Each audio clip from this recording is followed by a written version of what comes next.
for the main session. So just let me share my screen. Hello. Hello. Hello. Hello. I am Dr. Pranab Giri from Damdam Motilal College. I have submitted my slide my PowerPoint presentation. When my turn will come, I want to know. Just you see Sir, my. I will check and I am just informing you in 1 minute. Okay.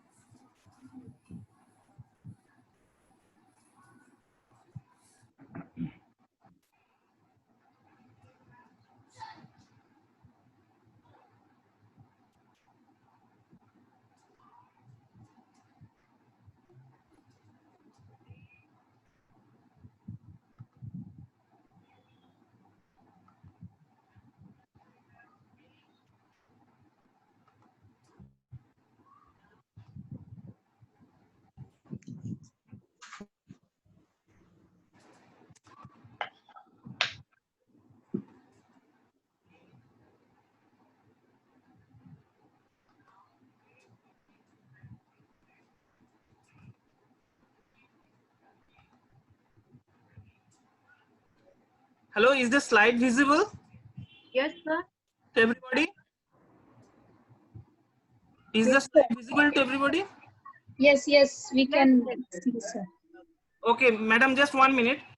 Dr. Pranab Giri, are you here? Yes. I am here. Sir, your talk will be this after 3 more. There are 3 more, then you will come. Oh, okay. Thank you, Sir. Thank you. Okay, Dr. Madhumita Majumdar is our next speaker. She is the assistant professor and HOD in Department of Botany at Raidigi College, and she will be talking upon flasking and micropropagation of farmers dendrobium by shoot tip culture. Okay, madam, you can continue. Thank you. Good evening, everybody. Myself, Dr. Madhumita Majumdar, Assistant Professor, Department of Botany, Raidigi College. Today, the topic of my presentation is flasking and micropropagation of farmers dendrobium by shoot tip culture. Next slide, please. Next slide, please. At first, I will begin with brief introduction of orchid. The orchid family, that is Orchidaceae, is one of the largest flowering plant kingdom with about 25,000 species. Orchids are an ancient group with their present distribution suggesting their origin probably predates the breakup of Gondwana land about 125 million years ago. Orchids are mostly ubiquitous in nature and occurs almost all vegetated continents. The major orchid-rich phytogeographical regions of India are peninsular India, northeastern India, eastern and western Himalayas. This table shows the distribution scenario of Orchidaceae in India. Maximum number of orchid species is present in northeastern India, but the highest number of endangered species is found in eastern Himalayas. Next slide, please. I have selected Dendrobium farmeri, that is the Farmier's dendrobium, as an experimental model so that this technique can be applied equally for other orchids also. Dendrobium farmeri is an endangered sympodial epiphytic orchid, bears pendulous raceme bearing medium-sized flower. Flowers are with pink mauve to white sepals and petals with distinct yellow leaves. This orchid has wide geographical distribution ranging from Sikkim, Darjeeling, Nepal to Burma and Thailand. The Dendrobium orchid has huge ornamental as well as horticultural importance, and commercially it is very costly plant. Next slide, please. Now, next slide, please. Now, why I am adopting the micropropagation technique? This is because orchids are difficult. It's very difficult to propagate through conventional method. Number two, Due to their slow growing nature, the vegetative multiplication of most of the orchid is very slow. Overcollection from the wild is a serious cause of concern and has laid so many species on the verge of extinction. And number four, that is most important, that is the sexually they are very difficult to grow in nature because seed germination needs an association of symbiotic fungus due to the lack of endosperm nutritive tissue. So the main objective of my study is in vitro clonal propagation methods could be used for cost effective production of economically important species, which would play an indirect role in preventing collection of wild plant. So, in vitro propagation of methods could be used as an indirect but extremely efficient tool for conservation. Next slide, please. Now, coming to the micropropagation technique or protocol. Next slide. The experiment was initiated with seedlings obtained from seed culture of 5 to 7 months old green capsule, and then shoot tips about 4 to 6 millimeter in length, excised from aseptically, raised from 3 months old seedling. In this technique, modified Knudsen C medium is generally used, and different types of carbohydrates were tried for its optimal growth under in vitro conditions. Since carbohydrates are the main component for growth and development of plants, so this was done experimentally. 6 types of carbohydrates I have used, like sucrose, maltose, mannose, lactose, galactose, and all the carbohydrates were added at 3% concentration with Bessel medium. And the pH of the medium constant in 5.2, and the culture condition, that means the cultures were maintained in 25 degrees centigrade under 10-hour photo period. Next slide, please. This orchid, that means Dendrobium farmeri, micropropagation follows these two pathways. That means shoot tips follows the two morphogenetic pathway. Number one is indirect morphogenetic pathway, and number two is direct morphogenetic pathway. In indirect morphogenetic pathway, intermediary callus phase appeared from where regeneration of PLBs occurred, and the rooted plantlets directly developed from the callus mediated PLBs. In the another pathway has two distinct routes, that is direct PLB formation from the shoot tip extract and the direct adventitious shoot formation. In adventitious shoot formation, we generally get the one plant from one shoot tip under normal condition. But here multiple plants are getting from using single shoot tip. This is the beauty of the pathway. Now, coming to the next slide, please. Result portion. Browning and necrosis of the shoot tip was a common phenomenon in the different carbohydrate treatment. And the 100% expands were dyed in the medium containing 3% galactose. And shoot tip expands cultured on Bessel medium containing 3% carbohydrate, most responsive for the induction of embryogenic callus.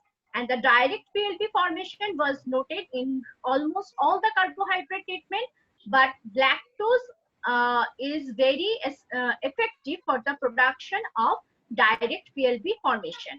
And the maltose as well as maltose is very show the very promising effect in the production of adventitious shoot. Next slide, please. Now, the in vitro rooting and acclimatization of plantlets. Whatever we are doing that is restricted in the laboratory. Common people are not benefited by this process unless and until plants are brought from the lab to fit. For this purpose, acclimatization is very essential. And in the acclimatization process, about 1 to 2 centimeter long in vitro regenerative shoots were cultured in medium either only peptone or supplemented with Na or IBA. But NA should have result than IBA. The potted plantlets then successfully acclimatized in the moist and shady places. Next slide, please. And this is the graphical representation of shoot keep culture with different carbohydrate, where number one shows the on survival of shoot keep in presence of different carbohydrate, and the figure two shows the different morphogenetic responses in presence of carbohydrate. Next slide. Next slide, please. This is the pictographical representation of different type of responses. In the figure M, we show that in presence of galactose, almost all shoot keep explants are generally diet in first, second to 3 weeks. Next slide, please. Next slide. And histological point of view, histologically it also proven that the PLBs, that means protoform-like bodies derived directly or callus mediated, would be considered as somatic embryo. And the embryos, that means callus induced in this study, was embryonic in nature. Next slide. Now come to the discussion portion. In discussion part, shoot tip explants quite successfully proliferated in control medium or without adding exogenous carbohydrate. This method could be successfully employed as an alternative to clonal propagation. In this case, shoot tip explants responded via two morphogenetic pathways like direct adventitious shoot and PLB formation and indirect embryogenic callus formation. Carbohydrates were most effective for the neoformation of PLBs as well as subsequent plantlet development. Our results depict that 3% lactose have an influencing effect on callus induction, and callus necrosis quite low in carbohydrate-free control medium, and the necrosis of callus was a common occurrence during the maintenance of callus. Next slide, please. Next slide, please. In the now come to concluding part. Here we can say that among the same 6 different types of carbohydrate tested, galactose was not suitable for micropropagation, and for shoot tip culture of Dendrobium farneri, different exogenous carbohydrates proved to be essential for both direct as well as callus mediated pathway, and application of naphthoxyacetic acid also had promoting effect over different morphogenetic responses. Firstly, it depicts an indirect pathway through an intermediary callus phase, which could be best obtained in 3% lactose, and embryogenic callus could be maintained in basal medium without loss in regenerative potential. Therefore, it could be concluded that supplementation with different types of carbohydrates in shoot tip culture of Dendrobium farneri gives a better outcome in clonal propagation. Next slide.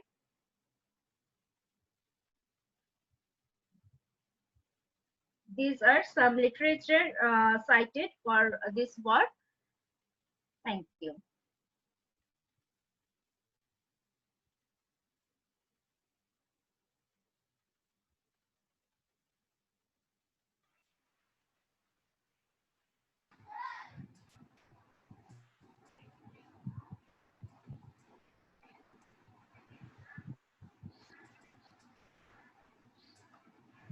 Hello. Hello. Yes. Thank you, madam, for your lecture. Thank you. Okay. So the next speaker, I will just share the screen in a minute.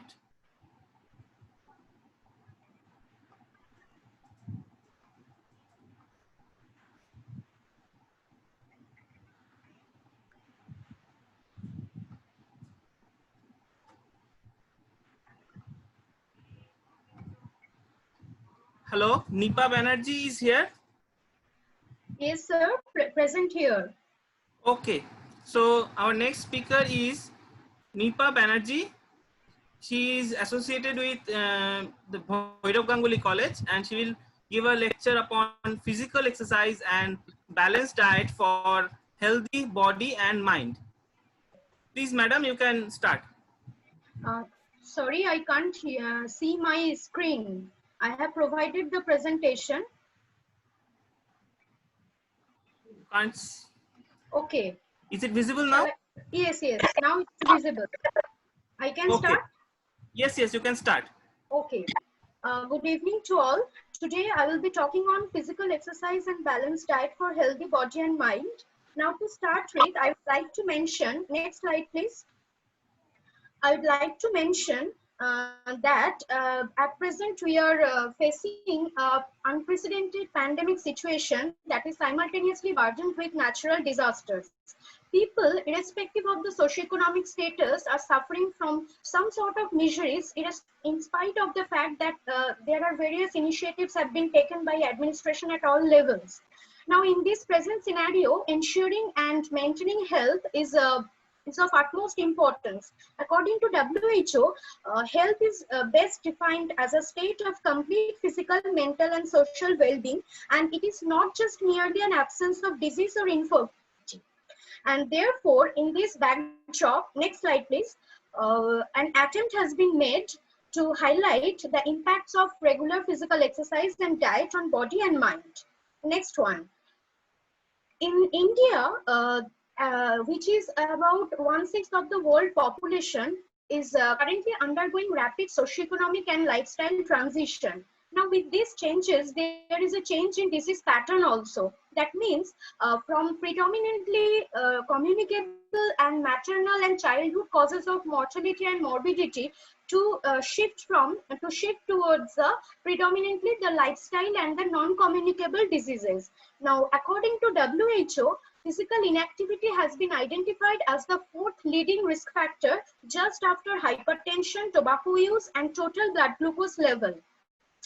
One study was conducted by ICMR in the year 2014, where it has been found that about 396 million people in India are physically inactive. Now, what's so concerning about the fact? Physical inactivity actually leading to various kinds of risk factors that may be life-threatening. Now, these kind of risk factors include dyslipidemia, hypertension, hyperglycemia, obesity, and all these risk factors can lead to a more complex scenario that is known as metabolic syndrome. Earlier, this concept was referred to as syndrome X. Later, it has been termed as metabolic syndrome as it was associated with various kinds of metabolic complication. Ultimately, this metabolic syndrome can precipitate into type 2 diabetes and various forms of CVDs, that is cardiovascular diseases, including atherosclerosis. Now, in the present scenario, we all know that this diabetes, atherosclerosis, and this kind of complications are actually identified as the common comorbidities for various infectious diseases, including COVID-19. So, by this way, physical inactivity can lead to premature deaths. Next one. Now, what actually physical exercise can play a role in this respect? Now, before going into that, I would like to highlight that physical exercise is not synonymous with the physical activity. Physical exercise actually, it's a subcategory of physical activity that is planned, structured, repetitive, and it is having a purpose that is actually aims to improving the physical fitness. Now, this physical exercise along with a healthy nutritious diet can lead to immense beneficial role in the biological system, including it helps in increasing insulin sensitivity, reducing the inflammatory responses, decreasing oxidative damage, improving lipid profile, and all these events can lead to reduced risk of diabetes, hypertension, coronary artery diseases. Ultimately, this can lead to a reduction in the onset of myocardial infarction and various other forms of chronic complications. Next one. Not only that, physical exercise that helps in the health, there is an established research work that physical exercise can influence our mind as well. Now, how to actually, it helps in this respect. Physical exercise has been proven to impact on the hypothalamo-pituitary adrenal axis. These axes actually communicate with various other parts of the brains like hippocampus, amygdala, limbic system, and these regions are mainly concerned with the cognitive function, mood enhancer, and the psychological well-being. So by this way, this is one kind of hypothesis. Another hypothesis states that this physical exercise increases or changes or influences the neurotransmitter levels, specifically serotonin, norepinephrine, and dopamine. And now the third kind of hypothesis states that physical exercise influences the self-efficacy. That means the self-dependence, confidence, and by this way it can help in distracting the negative influences, and also if the physical exercise is a structured and group activity, it helps in the social interaction as well. By this way, this can lead to a better psychological well-being. Next one. Next, we actually would like to highlight the role of specific nutrients on health. Next one. Now, we all know that the specific nutrients have direct, next slide please. We all know that various kinds of food and nutrients are there that may help in the prevention and protection from diseases. Now, how to balance that one? There is already found out answer by National Institute of Nutrition, where they introduced a concept that is my plate for the day. According to this concept, a particular individual's plate should be filled or should be occupied with half of the plate should be occupied with fruits and vegetables, roots and tubers, followed by cereals and millets, then pulse and flesh foods, after that nuts and seeds, and lastly the fats and oils, but not devoid of fat and oil. In addition to that, milk and milk products should be included in this context. Now, this my plate theory or my plate concept actually has been proved to prevent hidden hunger and protects from various chronic complications. Now, I would like to highlight certain aspects on hidden hunger. Whenever we are considering about a nutritional status of individual or nutritional status of a community or society, we specifically focus on undernutrition and overnutrition issues, and we neglect some aspects of hidden hunger. That means micronutrient deficiencies. Now, these micronutrient deficiencies can play a major role in the onset of various communicable, non-communicable diseases. Next one. Through this my plate concept, as we all know that this plate consists of fruits, vegetables, cereals, millets and all. These are rich sources of vitamins, minerals, phytochemicals, polyphenols, and all these aspects can help in the prevention of oxidative damage, and thereby it can lead to a better health. Now, cereals, legumes, millets, they can provide a good source of dietary fiber and B vitamins, iron, this kind of nutritious nutrients. By this way, this can help in the helps in the prevention of complications. Next one. Now, the thing is that here one thing needs to be considered, that whenever we are facing any problem regarding nutritional deficiency, we always prefer to have certain supplements. But there are enormous research evidences that have shown that this supplementation of nutrients does not confer any additional benefit. So it's always suggested that we should consume whole food, whole grain cereals, whole fruit, not the fruit juice actually. And the supplementation can lead to another important problem, that nutrient excess may happen, and this excess in nutrients can lead to a susceptibility to infection. Therefore, balancing is a must. Next one. Next one. The good quality diet, as I have already mentioned, that it has immense role on the physical health. That means it helps in the insulin sensitivity, reducing chronic non-communicable diseases like CVD risk, healthy body weight, obtaining helps in the obtaining healthy body weight and other healthy behavior. Good quality diet has already proven that through various proposed pathway, it can help in the mental health as well. That means better mood, less stress, lower risk of illness. Now, how this actually happened? What are the mechanism behind that? Now, in this respect, one particular dietary pattern that is known as Mediterranean diet, that is characterized as whole grain of cereals, plant food, and olive oil, and a moderate intake of fish and wine. This actually helps in preventing the risk of various non-communicable diseases. Now, this Mediterranean diet is a rich source of B vitamins. Now, these B vitamins can help in the synthesis and secretion of neurotransmitter that are mainly serotonin, dopamine. This kind of neurotransmitter helps in better cognitive function, better mood functioning, and reducing the depressive symptoms. So through this pathway, various biological and the inflammatory neuronal pathway, good quality diet can both helps in the obtaining physical health as well as the mental health condition. Next one. Now, to summarize, it may be mentioned that physical exercise and a balanced diet, these are two pillars of a healthy life. They should be considered as primary requirement, not just as choice. This kind of practicing exercise and consumption of a balanced diet, both of these events can lead to prevention or delaying the chronic communicable as well as the non-communicable diseases. And through controlling glycemia, immune activation, gut health, diet and dietary patterns, specific dietary pattern may play a role, for although further research is needed. Next one. These are some of the references I have gone through. Next one, please. So that's all. Thank you so much for your patient hearing.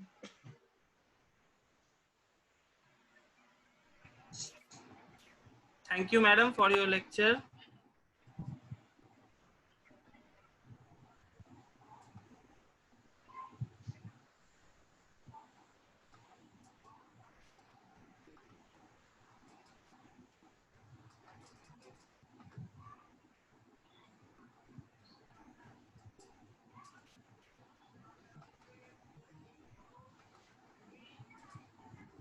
Hello. Hello. Hello, Pallab Chakraborty, Hello. hear me? Yes. Hello. Can you hear Yes, me? yes, you're audible. So, Okay. speaker is Pallab Chakraborty, and he will give talk upon a review work, a novel therapeutic approach targeting neurological disorders like Alzheimer's and Parkinson's disease with Ayurvedic medicinal plants. So, Pallab, please try to maintain the time duration of 8 minutes and start. You can start. Okay. Okay. Okay. Thank you. Good evening, everyone. I am Pallab Chakraborty, and I am undergraduate student from Ramakrishna Mission Vidya Mandira College, Department of Zoology. So today I am going to present our recent review research, as Sir mentioned, that is on a novel therapeutic approach targeting the neurological disorder like Alzheimer and Parkinson disease with Ayurvedic medicinal plants. Next slide, please. Next one, please. Okay, so before going to discuss about more in this topic, the obvious question is that why we choose this topic only. So I would like to share information with you that after cancer, the neurodegenerative disease, mainly the Alzheimer and the Parkinson, are the most deadliest disease in the world, and also marked as contribute to the significant healthcare burden in the world. So this is still now a novel area of research, and the Ayurveda, that is the native in India, has been previously used for several diseases like cancer, diabetes, so many infectious diseases also, but mostly in case of neurological disease like the Alzheimer and Parkinson's also. The current studies in this field reported that due to the presence of some active compounds like flavonoids, lignins, sterols, tannin, etc., they have some anti-inflammatory, anti-arthritis, and antioxidative properties.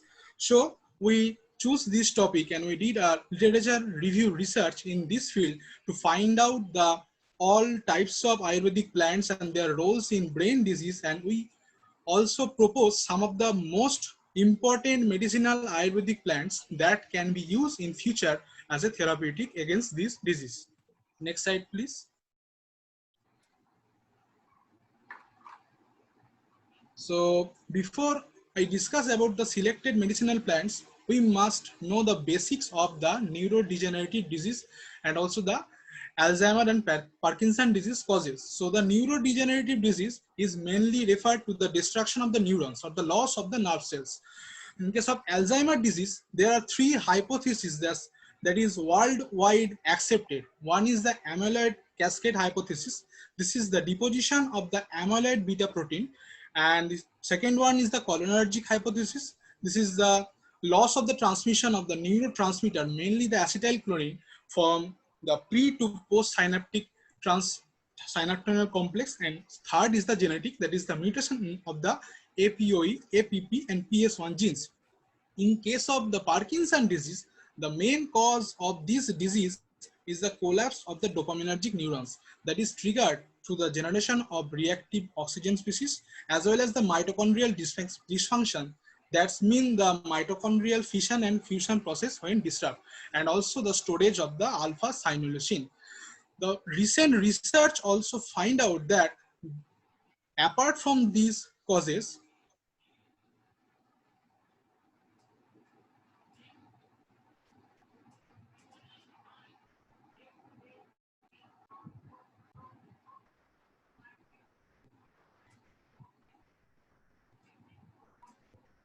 Hello. Hello. hello. Yes. Hello.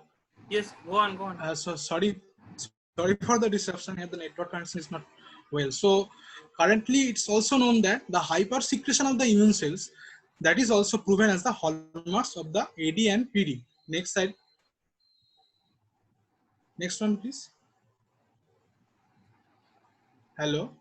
Next slide, please. So here in a tabular format, we gathered the knowledge of the all Ayurvedic plants along with their scientific names and their major roles in neurodegenerative disease. The full list is available to the main manuscript. Next one. Next one, please. So now comes to the potential Ayurvedic plants that are mostly effective for the Alzheimer and Parkinson disease that we proposed in our paper. First of all, the ashwagandha. It has the anti-inflammatory, antioxidant, and also ACH inhibition property. You can see here in case of figure 1, the roles of ashwagandha in neurological disease. This is the reduced neuroinflammatory tangles that is related with the Alzheimer's disease. It can act as antioxidant, that is also support that it has some of the neuroprotective activity that's help in case of both Alzheimer and Parkinson, as well as it has anti-inflammatory and antioxidant activities. So these are the roles of ashwagandha in neuronal disorder. Next one.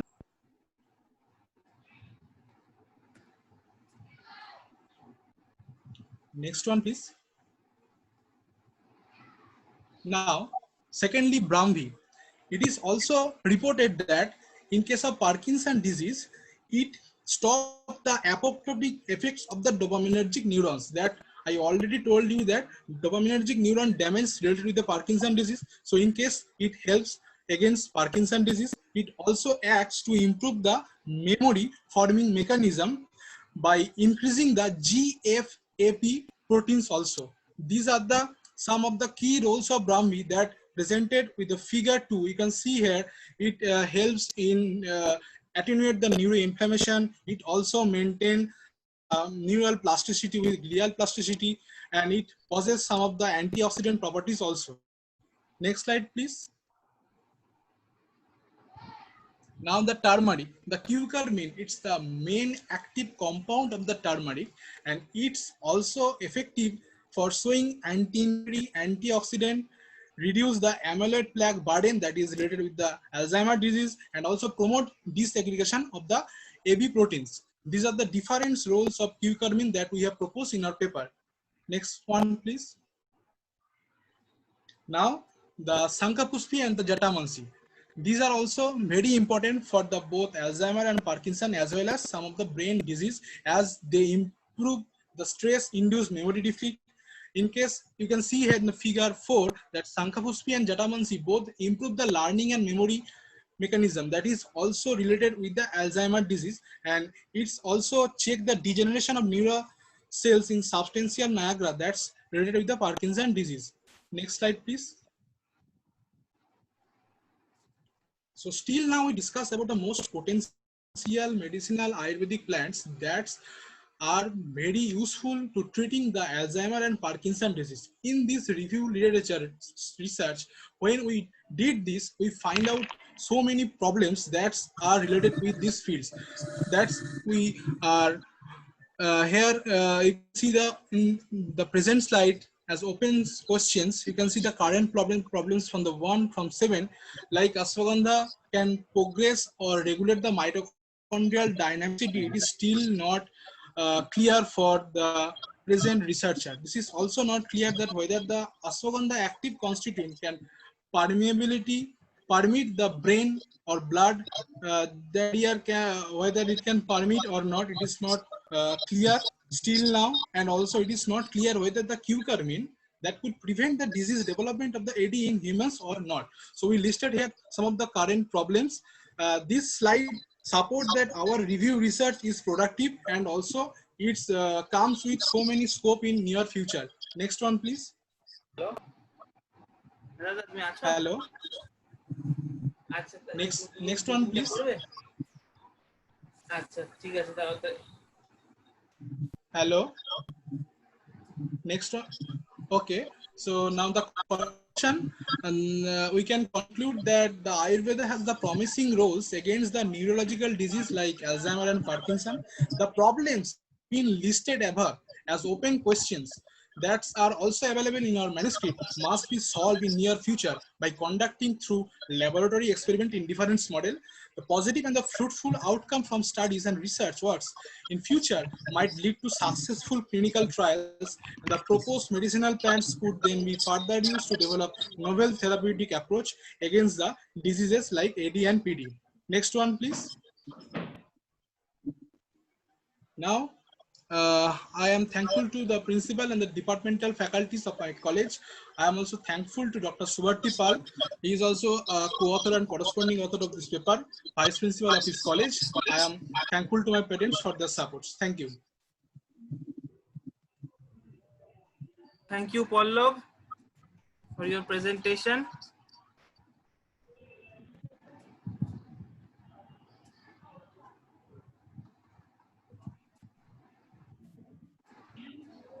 Our next speaker is Dr. Pranab Giri from Damdam Motijil College. Dr. Giri, are you present here? Hello, Dr. Giri, are you present here?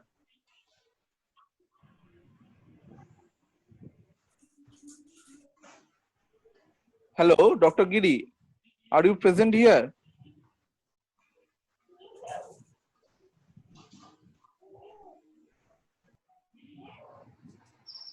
I think he is not present now. Hello, Dr. Giri. I think he's not present currently. Well, Present. Yes, I'm present. Hello. Okay, okay. Dr. Yes, Giri. sir, I'm yes. present. I am present. Yes. Hello. Hello. Okay, okay, Hello? okay. I am present. So please share my slide. Okay. Hello. Hello. Yes, sir. Yes, You have Yes, published yes, yes, audio- yes, yes, yes. Am I audible? Am I audible now? yes, sir. You're audible. Yes. Can I start? Yes, Hello? sir. You can start. Okay, okay, okay. I'm Pranab Giri from Department of Botany, Damdam Motijil College. I would first of all I would thank to organizer, though we are a co-organizer. Still, I would thankful to organizer for giving me opportunity for allowing me to present my work before the audience. My topic is effect of agronomic traits on the production of essential oil and its constituents of Ocimum americanum in the perspective of some selected districts of West Bengal. Next one, please. Next one, please. Okay. Now, Ocimum, we know the genus is commonly known as Tulsi. We all aware about the plant. That's the aromatic labiate plant. Labiate plant means the plant belongs to the family Labiaceae, and it has high economic value. Throughout the world, it has 160 species.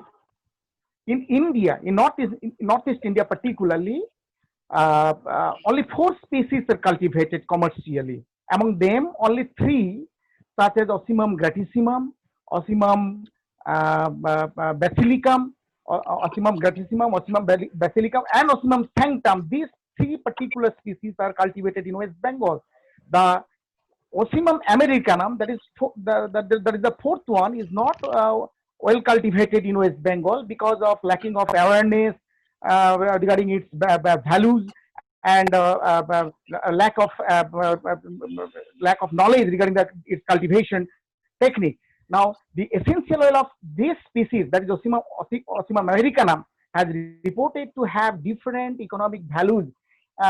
We know that in COVID-19 situation, the tulsi is known as tulsi is prescribed as a immunity booster, and that is a very important plant. Not only that, it has its oil has very wide range of pharmacological activities, and it has different economic values. Now I am going to discuss about what are the different species, 4 species which are actually cultivated in West Bengal. The first one you can see here, this is Ocimum gratissimum, the first one. It is called as Ram Tulsi. And the second one, that is Ocimum sanctum, which is commonly known as Krishna Tulsi. And in the left hand corner below side, you can see Ocimum sanctum. That is also Sri Tulsi, but they are 2 different colored, 2 are of different colorations. One is, you can see here, one is violet in color and green. The green Tulsi is known as Krishna Tulsi, and the violet is also known as Krishna Tulsi. But this variation is nothing due to the environmental changes. If you grow the green variety in the site where the brown or violet variety is growing, it will turn into gradually it will turn into violet. So this kind of changes in coloration is nothing but depends on the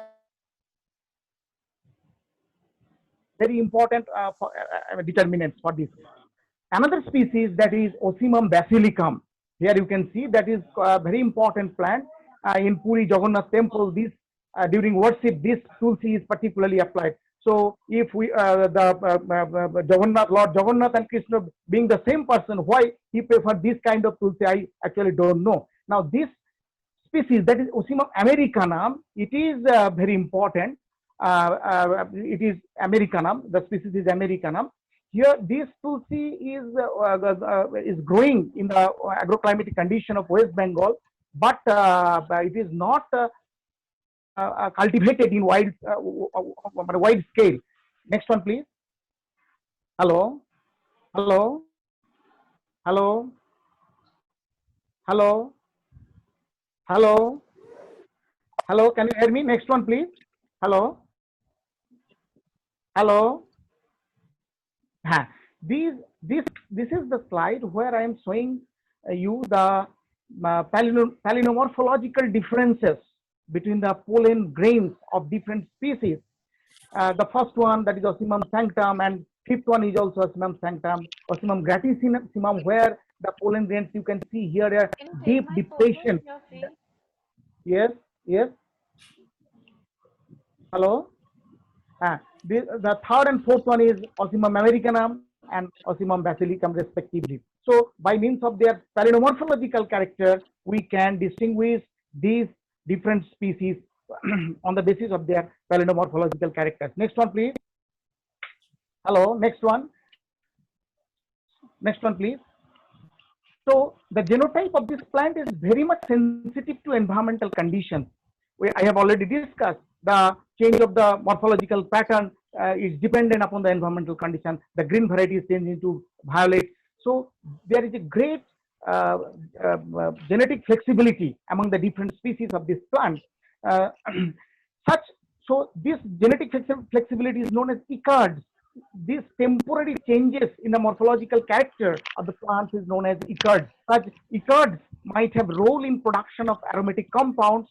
So through thorough phytochemical study of the germplasm of the species is need-based one. Our investigation is therefore aimed to study the genotypic flexibility of this species in terms of phytochemical constituents present in the essential oil obtained from the leaves, and to find out the suitable agronomic and agroclimatic parameters for cultivation of this species to obtain maximum oil and its as its major constituent. We have selected 8 districts in our presentation, 8 different districts: North 24 Porgona, South 24 Porgona, Howrah, Bakura, Coachbihar, Nadia, Midnapur, and Malda, from where we have collected huge amount of germplasm. Next one, please. This is the mechanism protocol we have followed for extraction of the oil samples from fresh vegetative leaves, and using Clevenger apparatus, we have isolated the oil sample. This is the GLC analysis of the oil sample, where you can see there are 4 major compounds as revealed by their maximum area percentage. I will coming into that, which are the major compounds present in the essential oil of this species. Next one, we can quantify. This is the mechanism by next one please. Next one please. This is the mechanism by which we can quantify the different constituents of the essential oil with the aid of the GLC peak. So this is our experimental layout. We have considered different morphological, botanical, agronomic traits. We have also considered different soil parameters: organic carbon, nitrogen, phosphorus, potassium, electrical conductivity of the soil, different climatic characters, different climatic parameters were also considered, and all these parameters are correlated with the oil yielding potentiality of the plant, and we have estimated this with the help of statistical analysis. We have performed heritability value, genetic coefficient of variation, phenotypic coefficient of variation, genotypic correlation, environmental correlation, and finally by path analysis we can predict which actual trait, agronomic trait, is influential for yielding the oil yielding potentiality of this species in particular. Next one please. Next one please. So this is the data where you can see the different essential oil constituents, major constituents: methyl chavicol, camphor, chavicol, linalool, and phenol. This is very important constituents of this present in the essential oil of this species. Next one please. Next one. So this is the phenol, one of the most important compounds. This compound is present in eucalyptus leaf, eucalyptus essential oil. But this same compound is also present in the oil of this species in maximum amount in comparison to other species of Ocimum. Next, this is the different district where we have studied the oil yielding potentiality at the by means of mean comparison by Duncan's test at 5% level of significance. The data shows the Coachbihar district and North 24 of South as well as Malda is suitable for the cultivation of this species efficiently in terms of its oil production. Next one please. This is the correlation, phenotypic, genotypic, and environmental correlation coefficient analysis of the oil constituent and the different parameters. Here you can see the parameters which are correlated at 5% or 1% level of significance. Next one please. Next one please. This is phenotypic path results. Here you can see that the maximum number of leaves, this is the parameter which is not directly but indirectly, all are negative values at the diagonal. So number of leaves, the highest main important parameters which has indirect effect, maximum indirect effect on oil yielding potentiality, which is revealed through path analysis results. Next one please. Next one please.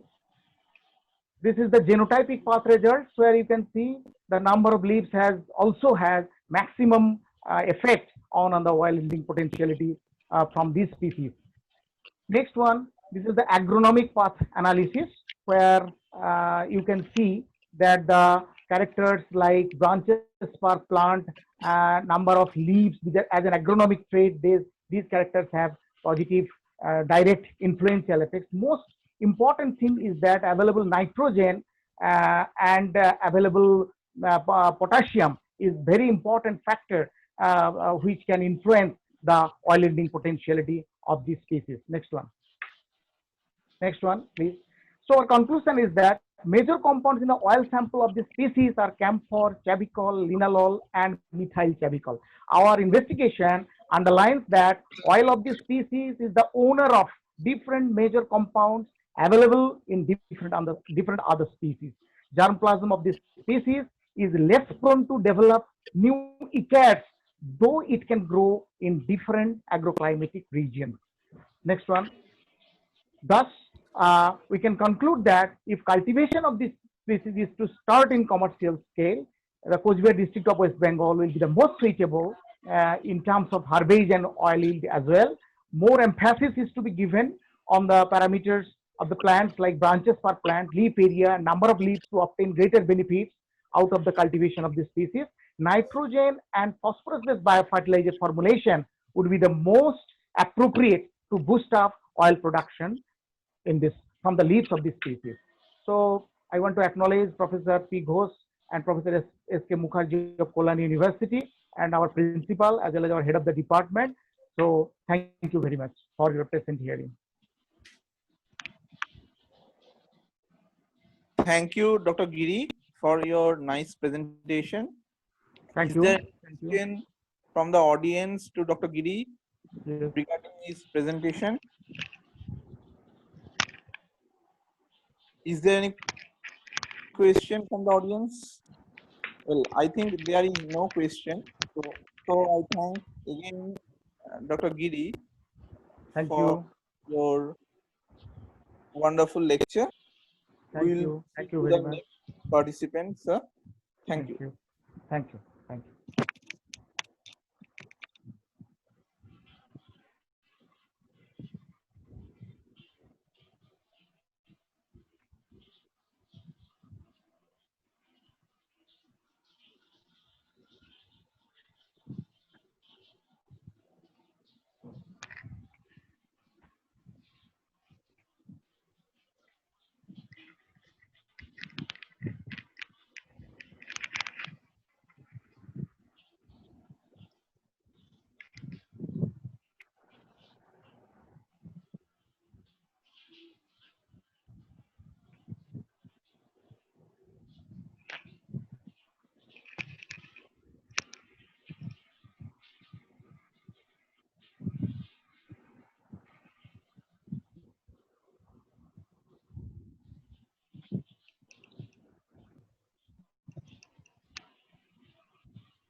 Hello. Hello.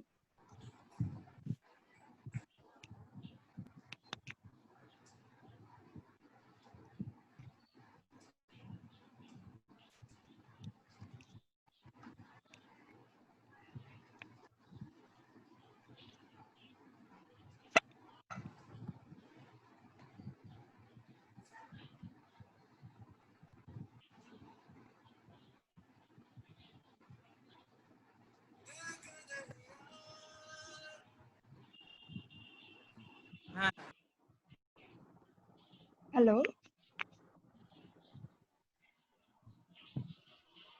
Hello.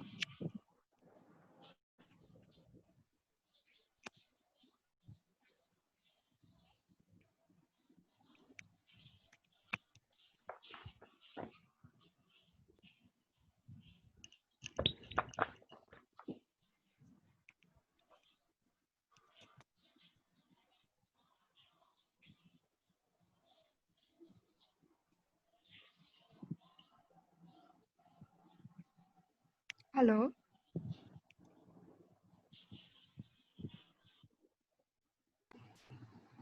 Hello, Dr. Bhadro, are you present?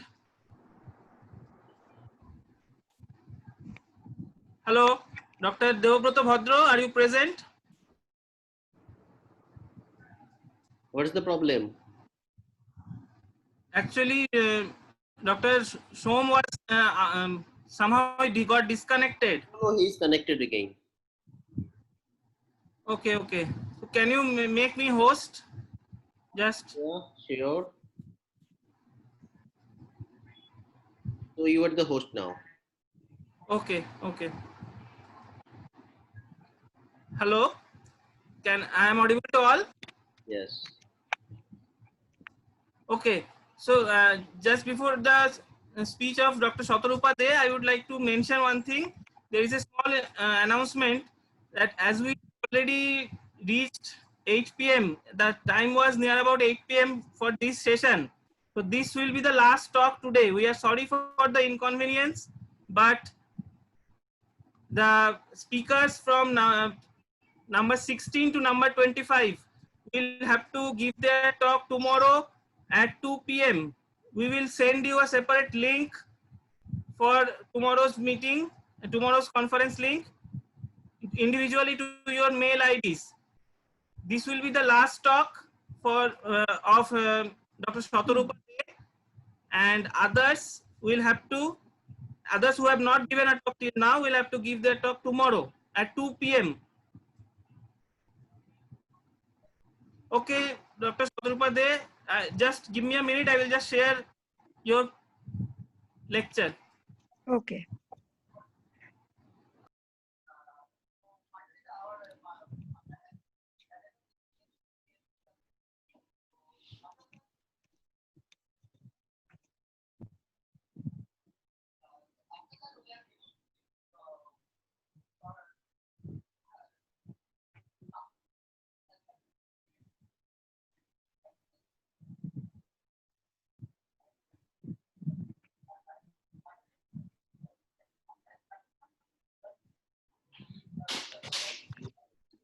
Hello, am I audible?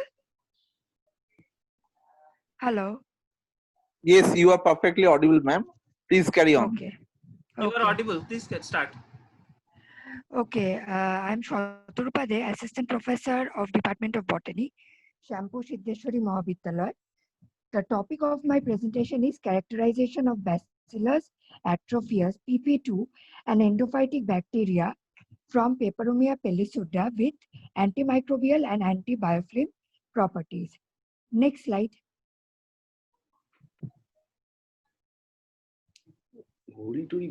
Okay. Now, first, I will go to what is endophytic microorganisms. These are microorganisms that lives inside the plant but does not cause any harm to the plant or causes any disease, and they can be isolated from the internal plant tissue. Now, why these endophytes are important? Because these endophytes are reported to produce several novel bioactive metabolites such as antibacterial, antifungal, antiviral, anti-tumor, antioxidant products, which may have anti-inflammatory and immunosuppressive drugs are also isolated from them. Now, over here, I've isolated endophytic bacteria from Peperomia pellisuda, which is an annual shallow-rooted herb, and it is characterized by succulent stem, shiny heart-shaped fleshy leaves, and tiny dot-like seeds attached to several sprouting spikes. Now, the systematic of this position of this plant is, it belongs to order Piperellus, family Piperaceae, and genus is Peperomia, species is Pellisuda. Now, this plant has several uses. Next slide. Okay, this plant has several uses. For example, it is used for treatment of abscesses, gout, headache, and rheumatic joint pains. It also lowers cholesterol and it decreases uric acid level and can treat renal problems. It is used also for acne and boils, and it is found to have several antibacterial as well as antifungal properties. Next slide, please. Next slide.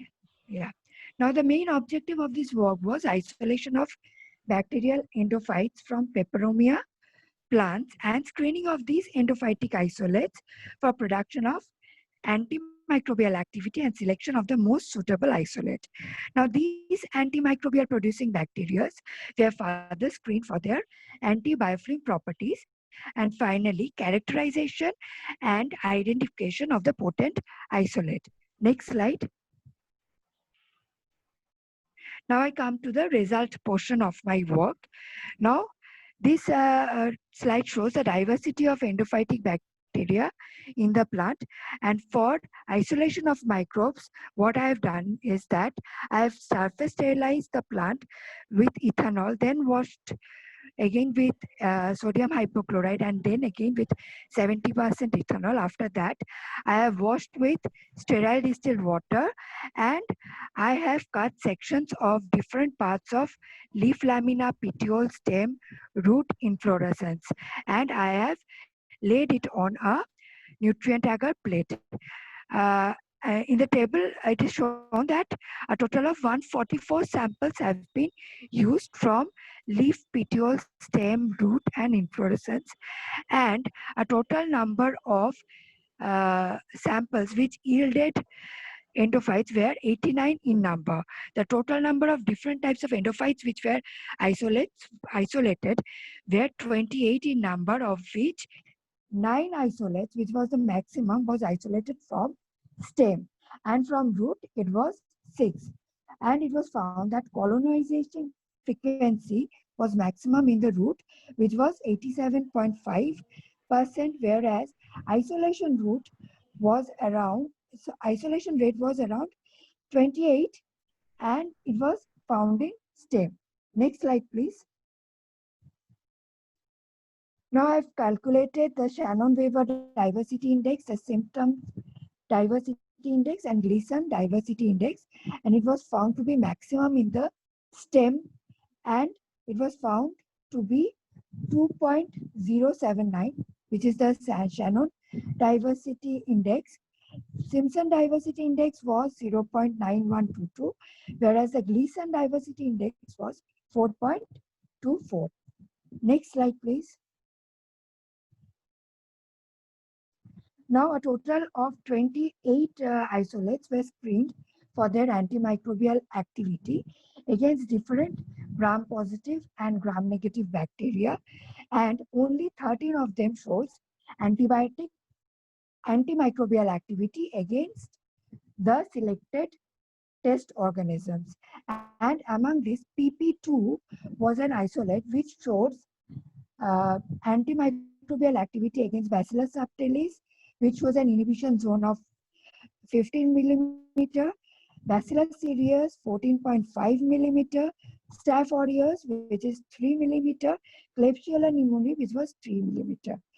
And for E. coli, it was 6.2 millimeter.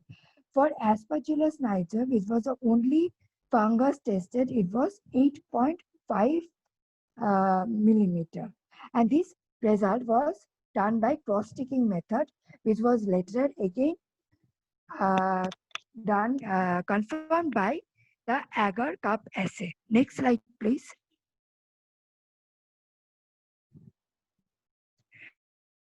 Now the antimicrobial and antifungal activity of these isolates, that is PP2, was tested again a wide range of bacteria, which included Bacillus subtilis, Bacillus cereus, Staphylococcus aureus, Escherichia coli, Klebsiella pneumoniae, Vibrio cholerae, and Pseudomonas cepacia.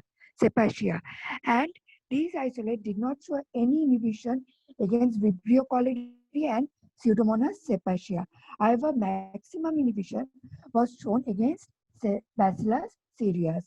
And among the fungi tested, Penicillium citrinum, against Penicillium citrinum, the diameter of inhibition zone was found to be 24 millimeter, which was followed by Fusarium oxysporum, showing an inhibition zone of 12 millimeter, followed by Aspergillus niger, that is of 10 millimeter. It does not show any inhibition zone against Saccharomyces cerevisiae and Alternaria solani. Next slide, please. Now the anti-biofilm activity of these isolate was tested. We all know what is biofilm. Biofilm is when a bacteria form a film-like structure and it is protected within an EPS cover. And the most drawback of this biofilm is that it grows a antibiotic tolerance.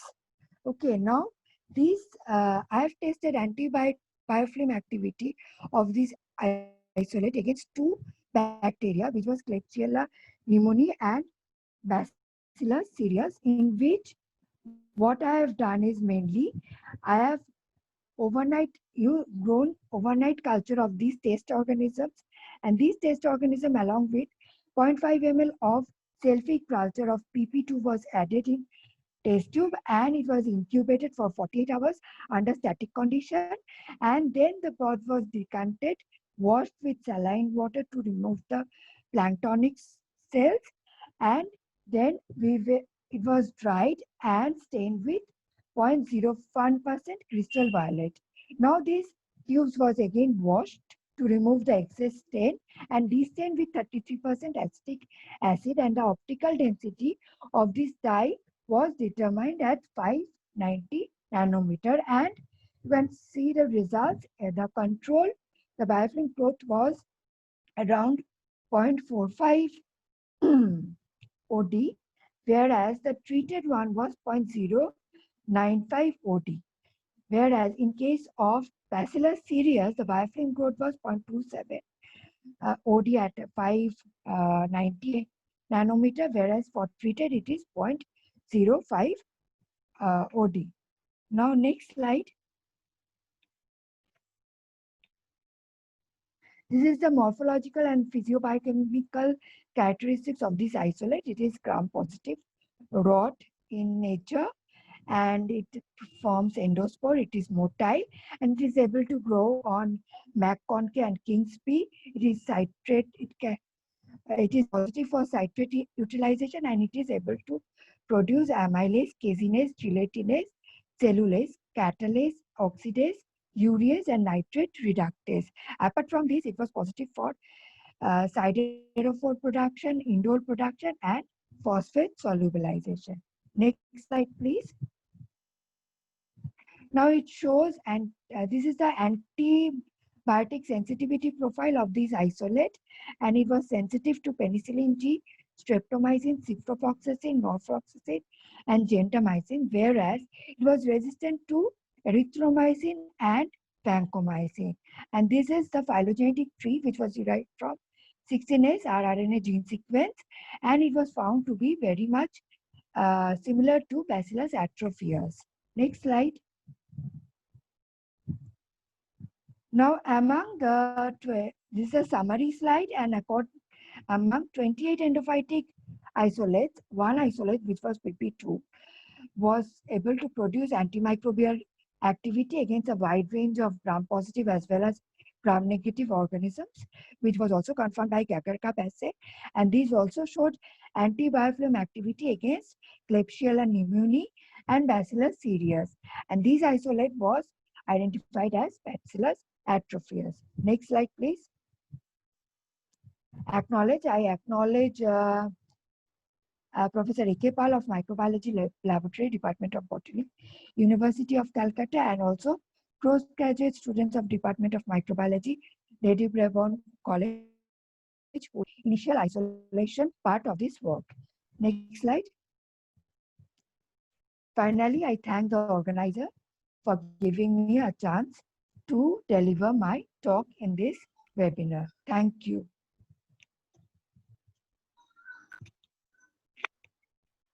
Thank you, madam, for your presentation.